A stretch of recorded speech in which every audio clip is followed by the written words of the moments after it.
G'day trendsetters, John with Gravel Cyclist. I'm coming to you late in the day with an unboxing and features video of the Rotor InPower single-sided power meter. So if you're unfamiliar with the brand Rotor, the brand hails from Spain and they've made a ton of innovative products over the years, many of which feature CNC machining.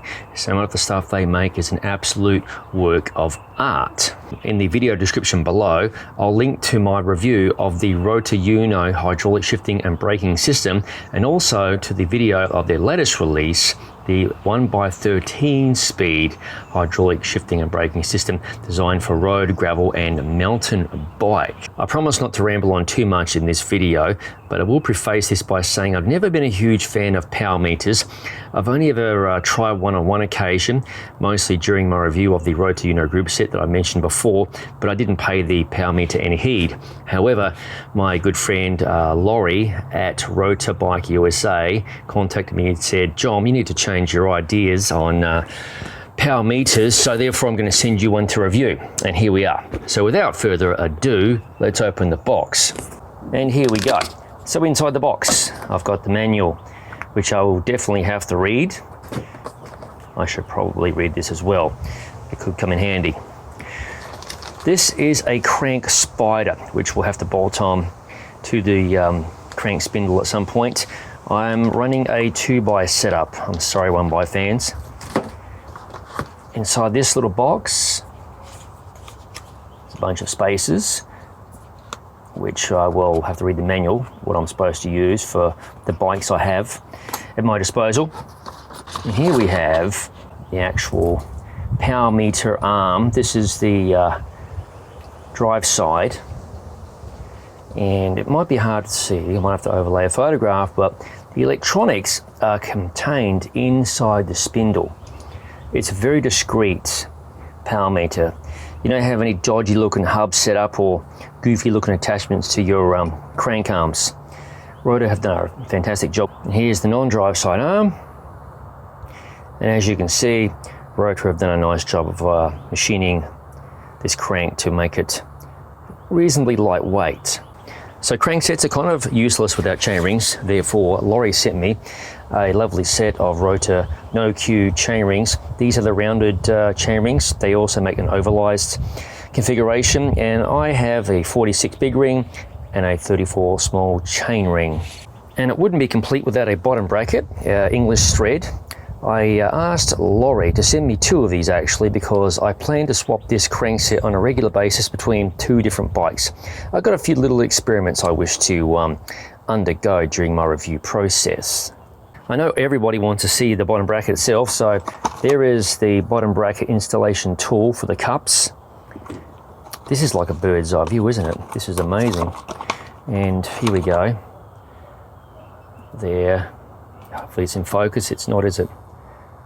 There we go. That's one of the cups right there. These are really nicely machined. I might overlay some photographs so you can see how nicely machined they really are. And the other cup is right there.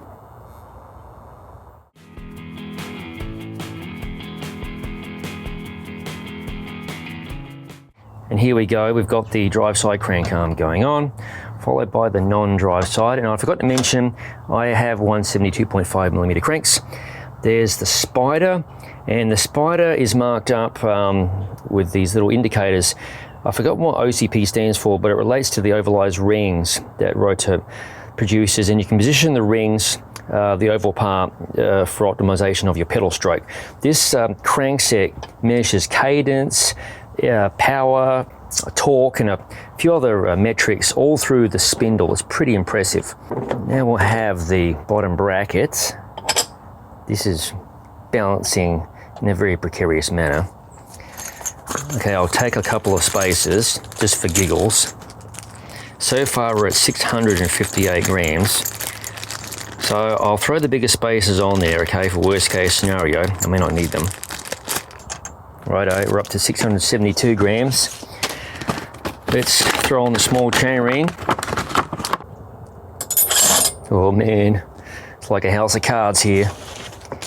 701.5 grams.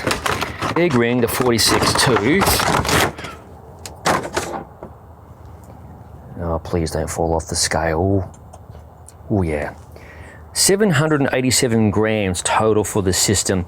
So you might want to add 1 or 2 grams for a bit of grease and perhaps Teflon tape if that's your thing on the bottom bracket cups. Next up, I'll install the power meter onto a bicycle, although I'll likely not film that segment because it might be a bit dry, as in watching paint dry, kind of boring. But the review will follow, hopefully in a reasonable amount of time. In the meantime, check out these photographs I've taken of the Rotor InPower single-sided power meter unit, up close and personal.